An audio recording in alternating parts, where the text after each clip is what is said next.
म्हणून प्रिपेअर नाही का? वा वा, काय रिझल्ट आहे. ये चांगलं है. ठीक है, तो आज से हमें डिस्कशन शुरू करना है about next topic, that is rotational motion. अब पहले basic definition of rotational motion. क्या होता है रोटेशनल मोशन? मतलब motion of the body. Motion of the body definition पण आठवत नाही. Motion of the body about x of rotation. और कैसी होती motion? Every particle of the body performs circular motion इधर विथ कॉन्सेंट्रिक सर्कल्स और their centres lying along axis of rotation. मतलब अगर इस तरह से 2 डायमेंशनल बॉडी अगर है तो ये जो एक्स ऑफ रोटेशन है इसी के सेंटर के अकॉर्डिंग हर एक पार्टिकल जो है क्या करेगा? अपनी अपनी सर्कुलर मोशन परफॉर्म करेगा. ठीक है, लेकिन बॉडी अगर 3 डायमेंशनल है तो वहाँ पे क्या होगा? जो भी पार्टिकल है तो हर एक पार्टिकल का जो भी सेंटर होगा एक ही स्ट्रेट लाइन के ऊपर होगा, जिसको हम एक्सिस ऑफ रोटेशन बोलते हैं. तो रोटेशनल मोशन मतलब क्या होता है? Motion of the body in which every particle of the body performs circular motion इधर विथ कॉन्सेंट्रिक सर्कल्स और their centres lying along axis of rotation. उसको बोला जाता है एज ए रोटेशनल मोशन. तो बेसिकली क्या होता है, देखो जैसे हमने ट्रांसलेशनल मोशन देखी थी उसके कंपैरिजन में यहाँ पे हमें रोटेशनल मोशन देखना है. तो दोनों में बेसिक डिफरेंस क्या होता है कि ट्रांसलेशनल मोशन में बॉडी जो है एक्चुअल में अपनी पोजीशन चेंज करती है. ठीक है, एक्चुअल में बॉडी क्या करती है? अपनी पोजीशन चेंज करती है. But in case of rotational motion body remains stationary. Body क्या होती है? Remains stationary. मतलब बॉडी अपनी पोजीशन चेंज किए बिना मोशन परफॉर्म करती है. जैसे कि ये मार्कर है, इसको अगर मैंने फेंक के मारा स्वप्निल को तो ये क्या होगा? डिस्प्लेस होगा, मतलब ट्रांसलेशनल मोशन परफॉर्म करेगा. लेकिन जो फैन रोटेट हो रहा है वो अपनी पोजीशन चेंज किए बिना जहां पे है मतलब स्टेशनरी है फिर भी क्या कर रहा है? मोशन परफॉर्म कर रहा है. बस इसकी मोशन कैसी होती है कि बॉडी खुद तो रेस्ट में है लेकिन बॉडी के ऊपर जितने सारे पार्टिकल्स है they are performing circular motion. कैसे? इधर विथ कॉन्सेंट्रिक सर्कल्स और their centres lying along axis of rotation. Concentric circles कब होंगे? जब बॉडी 2 डायमेंशनल होगी. ठीक है, and their centres lying along axis of rotation. ऐसा कब होगा? जब बॉडी 3 डायमेंशनल होगी. तो जैसे ट्रांसलेशनल मोशन में हमने देखा था कि बॉडी का क्या होता है? इनर्शिया होता है, जिसको ओवरकम करने के लिए हमें फोर्स रिक्वायर्ड होता है. एंड ट्रांसलेशनल मोशन में इनर्शिया कौन रिप्रेजेंट कर रहा है? मास. जैसे किसी बॉडी को थ्रो करना है, उसका मास बढ़ गया तो रिक्वायरमेंट ऑफ फोर्स भी क्या होती है? बढ़ती है. मतलब इन case of translational motion inertia is represented by mass of the body. वही अगर रोटेशनल मोशन में देखेंगे तो इनर्शिया वाली जो टर्म है उसको कौन रिप्रेजेंट करता है? मोमेंट ऑफ इनर्शिया रिप्रेजेंट करता है. कौन रिप्रेजेंट करता है? Moment of inertia. उसके बाद में जैसे ट्रांसलेशनल मोशन में बॉडी की पोजीशन जो चेंज होती है उसको हम कंसीडर करते हैं एज डिस्प्लेसमेंट. क्या कंसीडर करते हैं? डिस्प्लेसमेंट. उसी तरह से जब बॉडी रोटेशनल मोशन परफॉर्म करती है तो यही डिस्प्लेसमेंट हम in terms of angle measure करते हैं. तो ये डिस्प्लेसमेंट क्या बनेगा? एंगुलर डिस्प्लेसमेंट बनेगा. ठीक है, उसके बाद में जैसे ट्रांसलेशनल मोशन में डिस्प्लेसमेंट पर यूनिट टाइम होता है उसको हम बोलते हैं एज, वही अगर angular displacement per unit time है तो वो बनेगा angular velocity. Then translational motion में क्या होता है? एक्सेलरेशन होता है. वही अगर रोटेशनल मोशन में देखेंगे तो कौन होता है? एंगुलर एक्सेलरेशन होता है. ठीक है, तो ये सारे रिलेशन हमें यहाँ पे रोटेशनल मोशन में पढ़ने हैं. उसके बाद में हमें मालूम है कि जैसे angular displacement denoted by theta होता है. Theta is given by S upon R, where S का मतलब क्या होता है? कौन सा डिस्प्लेसमेंट? Linear displacement. आर का मतलब रेडियस. उसी तरह से ओमेगा इक्वल्स टू क्या होता है? V बाय आर होता है. And alpha is equals to क्या होता है? A बाय आर होता है. मतलब linear terms and angular terms are related with radius. ठीक है, मतलब जो सर्कुलर मोशन में पढ़ते हैं वही एज इट इज एप्लीकेबल है फॉर रोटेशनल मोशन. देन जब काइनेमेटिकल इक्वेशन हम ट्रांसलेशनल मोशन में यूज करते हैं, फर्स्ट वन कौन सा होता है? V equals to U plus, वही यहाँ पे सर्कुलर में या फिर रोटेशनल मोशन में कौन होगा? Omega equals to omega not plus alpha into T. उसके बाद में V square equals to you square plus 2as. यहाँ पे omega square equals to omega not square plus 2 alpha theta. यहाँ पे s इक्वल्स टू बनेगा ut plus half of at का square. And यहाँ पे थीटा इक्वल्स टू बनेगा omega not t plus half of alpha into T का square, ठीक है। n सेकंड वाला भी होता है बट वो रोटेशनल में सर्कुलर में एप्लीकेबल नहीं है, इसलिए हम ये 3 के ऊपर फोकस करेंगे, ठीक है। तो इस तरह से ये रोटेशनल एंड ट्रांसलेशनल का कंपैरिजन हो गया। उसके बाद में टॉपिक की सबसे इंपॉर्टेंट टर्म आती है, that is rotational kinetic energy. Rotational kinetic energy. अब ये रोटेशनल काइनेटिक एनर्जी के लिए हमने छोटा सा एक्सप्रेशन भी देखा था, याद है? क्या करना पड़ता था? Consider a body of any shape जिसमें से ये एक्स ऑफ रोटेशन पास होगा, देन हम बॉडी के ऊपर m1, m2, mn ऐसे पार्टिकल्स लेंगे at perpendicular distances r1, r2 up to rn। तो हर एक पार्टिकल यहाँ पे बॉडी अगर ओमेगा से रोटेट हो रही है तो हर एक पार्टिकल की लीनियर वेलोसिटी बनेगी v1 equals to r into r1 into omega, v2 equals to होगा r2 into omega, vn equals to होगा rn इंटू ओमेगा। फिर हम क्या करेंगे? ईच पार्टिकल की काइनेटिक एनर्जी कैलकुलेट करेंगे। तो E1 क्या बनेगा? हाफ ऑफ m1 v1 का स्क्वायर। E2 इक्वल्स टू क्या बनेगा? Half of m2 into v2 का स्क्वायर। वैसे ही nth पार्टिकल के लिए हाफ ऑफ mn vn का स्क्वायर बनेगा। फिर हम यहाँ पे अगर v1 v2 vn की वैल्यूज पुट कर देंगे तो क्या होगा? एनर्जी बनेगी 1/2 into m1 r1 square omega square. E2 क्या बनेगा? m2 r2 square omega square. ये क्या बनेगा? 1/2 mn rn का square omega square. And at the end हमें क्या करनी है? सारी एनर्जी की एडिशन करनी है, E1 plus E2 up to En। दोनों में से 1/2 कॉमन लेंगे, ब्रैकेट में आएगा m1 r1 का स्क्वायर प्लस m2 r2 का square up to mn rn का स्क्वायर। एंड ब्रैकेट के बाहर कौन आएगा? ओमेगा का square.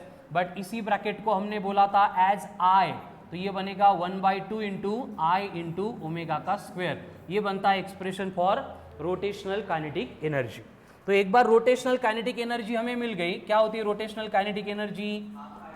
Half of I into omega का स्क्वायर। हम अगर इसको ट्रांसलेशनल काइनेटिक एनर्जी के साथ कंपेयर करेंगे, half of Yama into V का स्क्वायर, तो यहाँ पे omega replace by V and I replace by M, यानी कि जो मास इनर्शिया वाली टेंडेंसी रिप्रेजेंट कर रहा है कहाँ पे? ट्रांसलेशनल मोशन में, वही काम ये आई कर रहा है कहाँ पे? रोटेशनल मोशन में। इसलिए इस आई को भी हम क्या बोलते हैं? Moment of inertia. क्या बोलते हैं? Moment of inertia. अब ये मोमेंट ऑफ इनर्शिया को हमने फिर से डिफाइन किया था, कैसे डिफाइन किया था? यही bracket sum of product of mass of each particle and square of its perpendicular distance from axis of rotation, यानी I इक्वल टू बनेगा summation of I equals to 1 to n then mi ri का square. Then हमने इसका simplified form देखा था, integration of r square into d m. SI unit होता है kg into meter का स्क्वायर, तो डायमेंशंस बनेंगे L2 m1। ये हो गया मूवमेंट ऑफ इनर्शिया। फिर हमने देखा था कि डिपेंड करता है किसके ऊपर? Shape of the body, then position of axis of rotation, orientation of axis of rotation and mass distribution of the body about axis of rotation. Then movement of inertia के सिमिलर और एक term हमने देखी थी, that was radius of. अब ये radius of gyration मतलब क्या होता है? k, एंड इसको हमने डिफाइन किया था, k इक्वल्स टू क्या है? Root of I by m। And definition क्या थी? It's a perpendicular distance of the point at which whole mass of the body is supposed to be concentrated from axis of rotation, denoted by k, given by k equals to root of I by m। ऐसा unit क्या होगा इसका? Metre ही होगा। उसके बाद में हमने next term देखी थी, दैट वाज एंगुलर मोमेंटम। फिर से सेम एक्सप्रेशन की सेम स्टेप थी एंड वहां पे हमने प्रूव किया था कि एंगुलर मोमेंटम एक्चुअल में होता है mvr, बट यहाँ पे आता है I इंटू ओमेगा, ठीक है। तो ये L equals to angular momentum is equals to कितना मिला था? I into omega, where I is the omega is the angular velocity, ठीक है। उसके बाद में नेक्स्ट पॉइंट हमने देखा था, that was conservation of angular momentum. और ये कंजर्वेशन ऑफ एंगुलर मोमेंटम क्या बोलता है कि L1 is equals to L2 होता है कब? If external torque acting on the system अगर जीरो है तो initial angular momentum remains equals to final angular momentum. यानी कि हम यहाँ पे लिख सकते हैं कि I1 ओमेगा 1 इक्वल्स टू क्या बनेगा? I2 ओमेगा 2, ठीक है। कंजर्वेशन ऑफ एंगुलर मोमेंटम हो गया। देन रिलेशन, किसका relation? Relation between kinetic energy and angular momentum, जो हम ट्रांसलेशनल मोशन में देखते थे, relation between linear momentum and kinetic energy, वही होगा। क्या होता है, L equals to root of 2IE या फिर E is equals to L square upon 2I, ठीक है। ये हो गया relation between kinetic energy and angular momentum. उसके बाद में आता है torque. Torque acting on body performing rotational motion. अब जनरली टॉर्क का फॉर्मूला क्या होता है, force into perpendicular distance, but वही रोटेशनल मोशन में इक्वेट करेंगे तो हमें क्या मिलता है, I into alpha. Again I का मतलब मोमेंट ऑफ इनर्शिया, अल्फा मतलब एंगुलर एक्सेलरेशन, ठीक है। तो ये सारे बेसिक पॉइंट्स हो गए। इसके बाद में हमने 1 बाय 1 स्टैंडर्ड बॉडी से related moment of inertia and radius of gyration देखी थी। जैसे कि फर्स्ट बॉडी आती है रिंग। अब ये रिंग का अगर एक्स ऑफ रोटेशन सेंटर में से पास हो रहा है and perpendicular to the plane of ring है, तो इसके लिए मोमेंट ऑफ इनर्शिया होता है mr का square and radius of gyration होती है r। ये कौन है, मोमेंट ऑफ इनर्शिया, ये कौन है, रेडियस ऑफ गायरेशन। अब उसके बाद में रिंग से रिलेटेड वेरियस पोजीशन पे अगर हमें मोमेंट ऑफ इनर्शिया कैलकुलेट करना है तो हम थ्योरम अप्लाई करते थे, है ना। पहला थ्योरम आता है पैरेलल एक्सिस थ्योरम, जो एप्लीकेबल है for all type of bodies, and ये क्या एक्सप्लेन करता है, IO इक्वल to IC plus m into h का स्क्वायर। मतलब मोमेंट ऑफ इनर्शिया पे body about any axis is equal to sum of its moment of inertia about an axis passing through its centre of mass and product of mass and perpendicular distance का square, यानी कि IO इक्वल to IC plus m into h का square. उसके बाद में next आता है that is perpendicular axis theorem. अब ये परपेंडिकुलर एक्सिस थ्योरम एप्लीकेबल है ओनली फॉर 2 डायमेंशनल बॉडीज, मतलब फ्लैट बॉडीज, मतलब लैमिनार बॉडीज।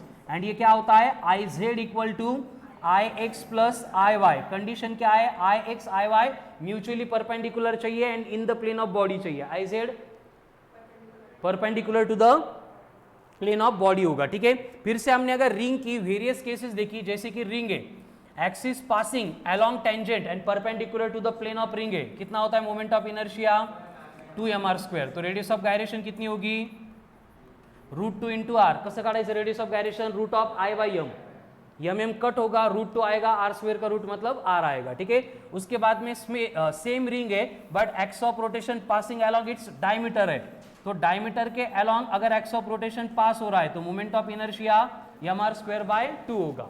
अगर moment of inertia mr square by 2 है तो k इक्वल्स टू कितना आ रहा है, फिर से r बाय √2। उसके बाद में अगर सेम रिंग दी आपको एंड टेंजेंट के अलोंग एक्स ऑफ रोटेशन पास हो रहा है तो मोमेंट ऑफ इनर्शिया कितना बनेगा, 3/2 mr का square and k equals to कितना बनेगा, फिर √3/2 टाइम्स ऑफ r बनेगा, ठीक है। तो ये हो गए रिंग की स्टैंडर्ड केसेस। रिंग के बाद में नेक्स्ट बॉडी आती है दैट इज डिस्क। अब ये डिस्क के लिए हमने देखा था कि moment of inertia about an axis passing through its centre and perpendicular to its plane अगर है तो ये बनेगा mr स्क्वायर बाय 2 एंड ये अगर mr स्क्वायर बाय 2 बन गया तो रेडियस ऑफ गायरेशन बनेगी k इक्वल्स टू r बाय √2। देन फिर से स्टैंडर्ड केसेस के लिए अगर axis of rotation perpendicular to the plane and along tangent pass हो रहा है तो moment of inertia will be 1/2 + 1 मतलब 3/2 mr स्क्वायर। उसके बाद में k अगर रिक्वायर्ड है तो कैलकुलेट कर सकते हैं, ठीक है। उसके बाद में अगर axis of rotation along diameter जा रहा है डिस्क की केस में तो mr स्क्वायर बाय 4 बनेगा। वही अगर axis of rotation along tangent जा रहा है and in the plane of ring है तो मोमेंट ऑफ इनर्शिया क्या होगा, 5/4 mr का स्क्वायर। ये हो गई डिस्क की केस। जो केसेस रिंग की थी वही केसेस किसकी होती है, हॉलो सिलेंडर की।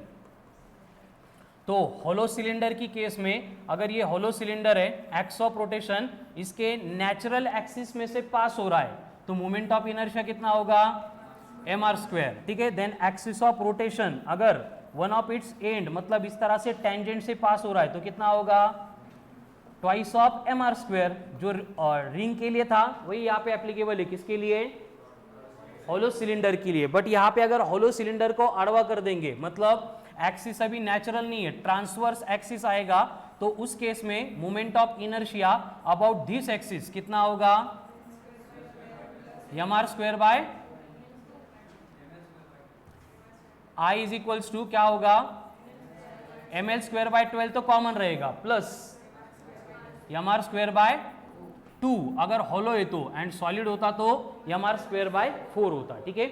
उसमें अगर same x of rotation hollow cylinder के लिए वन ऑफ इट्स एंड में से, मतलब यहां से पास हो रहा है, तो चेंज किस में होगा, ये बनेगा सिर्फ m L square by 3 plus M R square by 2 as it is रहेगा, ठीक है। ये हो गए cases for hollow cylinder. Hollow cylinder के बाद में आता है सॉलिड सिलेंडर। अब सॉलिड सिलेंडर में क्या होगा, जो डिस्क में होता है वही सॉलिड सिलेंडर में होगा। जैसे कि सॉलिड सिलेंडर है, एक्स ऑफ रोटेशन यहां से पास हो रहा है, तो मोमेंट ऑफ इनर्शिया बनेगा एम आर स्क्वायर बाय 2।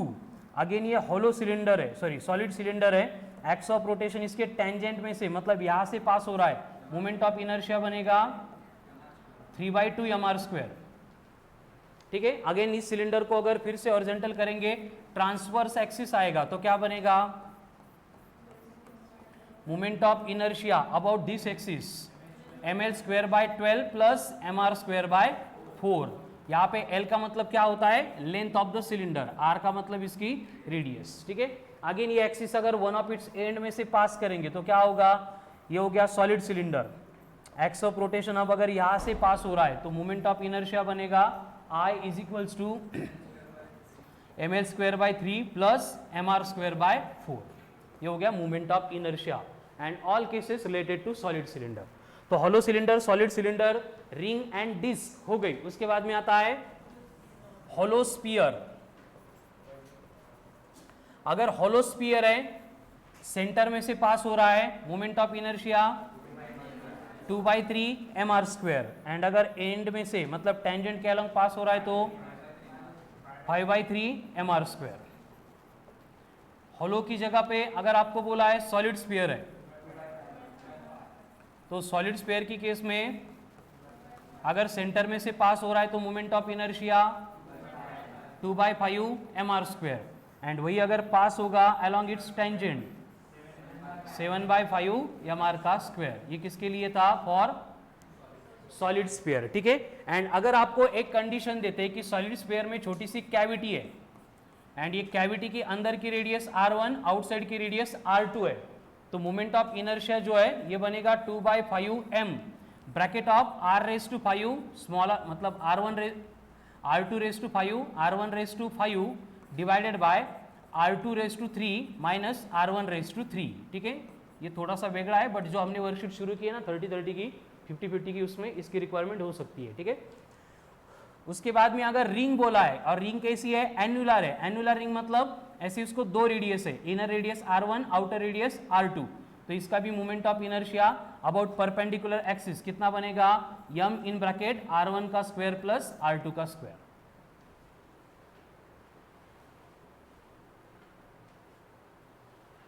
उसके बाद में अगर रॉड दिया है, रॉड एक्स ऑफ रोटेशन इसके सेंटर में से पास हो रहा है, तो moment of inertia m L square by 12, वही रॉड है, अगर axis of rotation one of its end में से पास हो रहा है, तो एम एल स्क्वायर बाय 3, ठीक है।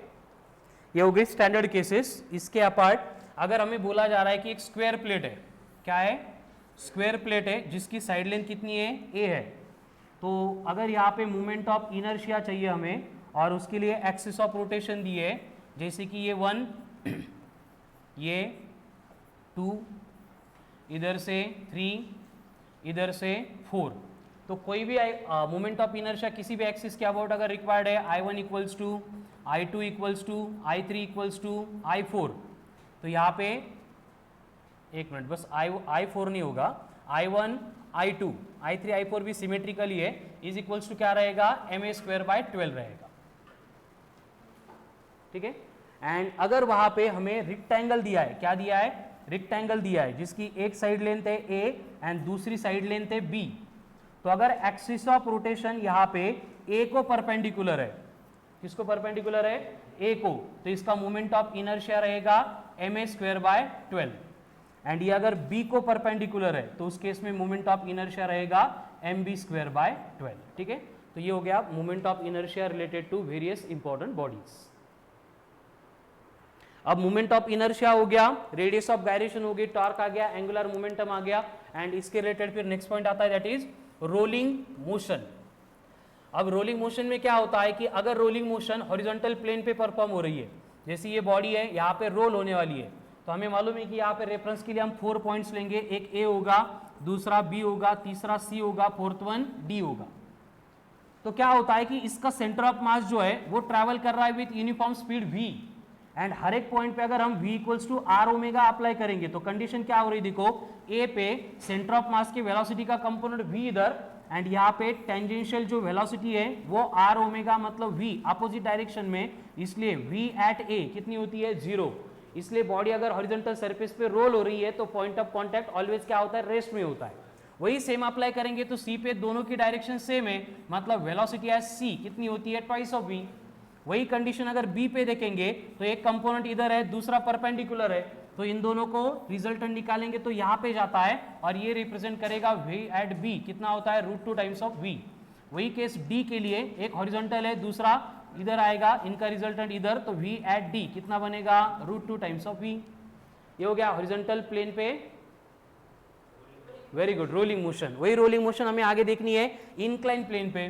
फिर इंक्लाइन प्लेन पे जब भी बॉडी रोल हो रही है यहाँ से, तो हमें मालूम है कि इस पोजीशन पे बॉडी की जो भी पोटेंशियल एनर्जी होती है mgh, नीचे आने के बाद अगर बॉडी रोल हो रही है, कैसे समझ में आएगा, क्वेश्चन में अगर बोला है कि बॉडी रोल हो रही है विदाउट स्लिपिंग, इसका मतलब वो रोल होती है, एंड बॉडी अगर रोल हो रही है विथ स्लिपिंग म्हणजे बॉडी घसरती है, म्हणजे रोटेट होत नहीं है, म्हणजे प्योर ट्रांसलेशनल मोशन है, ठीक है। विथ स्लीपिंग तो ट्रांसलेशनल मोशन, विदाउट स्लीपिंग तो रोलिंग मोशन, ठीक है। इक्वल्स टू क्या बनेगा फिर, half of I omega square plus half of Yama into v square. ये कहां से आ रहा है, रोल होती है मतलब क्या होती है, ट्रांसलेट भी होती है, रोटेट भी होती है, तो ये आ गई रोटेशनल की काइनेटिक एनर्जी, ये आ गई ट्रांसलेशनल की काइनेटिक एनर्जी।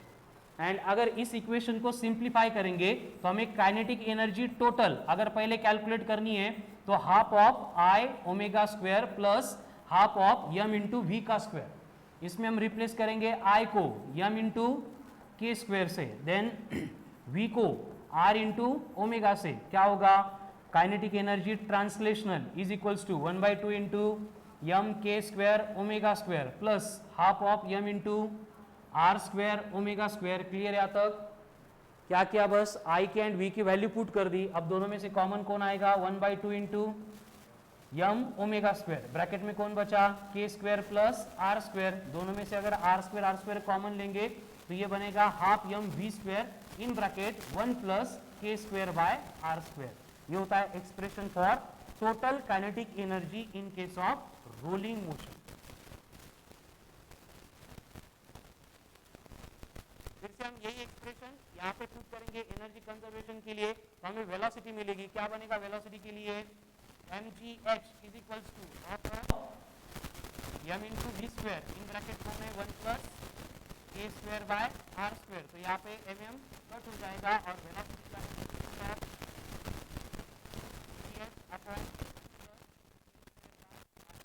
ये हो गया एक्सप्रेशन फॉर वेलोसिटी, ठीक है। वेलोसिटी के बाद में नेक्स्ट हमें फाइंड करना है एक्सेलरेशन। एक्सेलरेशन के लिए क्या करना है, v square equal to you square plus twice of a, but यहाँ पे u तो 0 था, इसलिए a इक्वल टू बनेगा v स्क्वायर अपॉन 2s।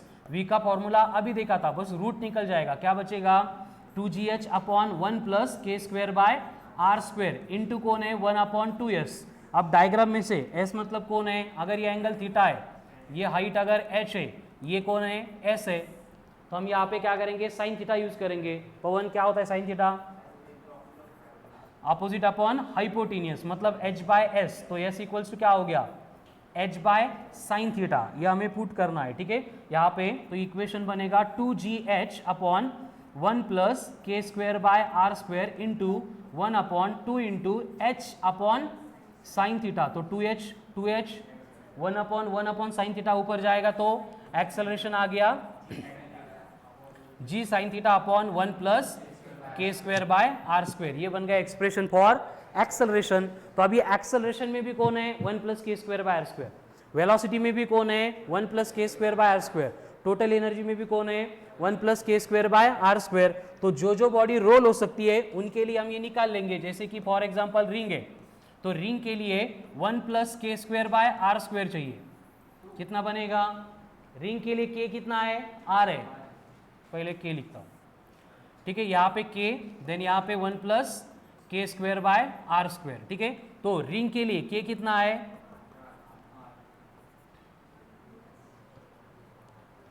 कड़ा लगाई तेरी, गुड। उसके बाद में कौन है, डिस्क, डिस्क के लिए के कितना है, वेरी गुड। तो कितना आएगा 3/2 बट। उसके बाद में अगर आपको बोला है हॉलो स्पीयर है, क्योंकि हॉलो सिलेंडर की केस तो रिंग के सिमिलर होगी, हॉलो स्पीयर है तो k equals to Pavan, Pavan Pavan, very good, root of 2/3 into r. तो ये कितना आएगा 5/3, आर आर कट झालं। उसके बाद में सॉलिड स्पीयर, क्या होगा सॉलिड स्पीयर के लिए, रूट ऑफ 2/5 इंटू आर, मतलब 7/5। एंड इतनी बॉडी रोल होती है, कड़ा ना, रॉड रोल नहीं होगा, देन स्क्वायर प्लेट रोल नहीं होगी, समझ में आ रहा है ना। तो रोल होने वाली इतनी बॉडी है। तो 2 का मतलब 3/2 का मतलब 5/3 का मतलब 7/5 का मतलब, वेरी गुड, ठीक है। तो ये रेशियो आ गए 1 प्लस के स्क्वायर बाय आर स्क्वायर के। एंड आगे बहुत सारे क्वेश्चंस आएंगे जिसमें हमें इसका रेशियो पूछा जाएगा कि रिंग एंड डिस्क अगर रोटेट हो रही है तो उनके वेलोसिटी एंड एक्सेलरेशन का एंड टोटल एनर्जी का क्या करना है, रेशियो फाइंड करना है। एक बॉडी का मैं सॉल्व कर देता हूँ, बाकी आपको समझ में आएगा। जैसे हमें रिंग एंड डिस्क इनका रेशियो चाहिए, पहले किसका रेशियो चाहिए, टोटल एनर्जी का। अब टोटल एनर्जी का एक्सप्रेशन याद है, half M V square in bracket 1 plus के square by are square. Half M V square half M V square same है, कैंसिल हो जाएगा। तो रिंग के लिए 1 प्लस के स्क्वायर बाय आर स्क्वायर कितना है 2, डिस्क के लिए कितना है, मतलब 3/2, कितना आ रहा है 4/3। ये किसका रेशियो है, टोटल एनर्जी का। उसके बाद में अगर हमें वेलोसिटी का रेशियो चाहिए, वेलोसिटी का फॉर्मूला क्या है, root of 2gh upon 1 plus के स्क्वायर बाय आर स्क्वायर। तो रूट 2gh कैंसिल हो जाएगा, 1 प्लस के square by are square denominator में था, मतलब उल्टा होके न्यूमरेटर में आ जाएगा, मतलब ये 2 अपॉन 3/2 था, तो ये 3/2 अपॉन 2 बनेगा रूट में, मतलब ये कितना बनेगा, रूट ऑफ 3/4। यानी जो रेशो एनर्जी का होता है उसको उल्टा करके रूट लेंगे तो वेलोसिटी का रेशियो आता है, हर बार यही आएगा। एंड एक्सेलरेशन का रेशियो निकालने के लिए क्या होगा, बस ये रूट निकालना पड़ेगा, डायरेक्ट 3/4। समझ में आ रहा है ना, मतलब एक बार एनर्जी का आ गया, वेलोसिटी का निकालने के लिए उल्टा करके स्क्वायर रूट, एंड एक्सेलरेशन के लिए स्क्वायर रूट निकालना है बस, ठीक है। इस तरह से हम ये रेशियो फाइंड कर सकते हैं। क्लियर।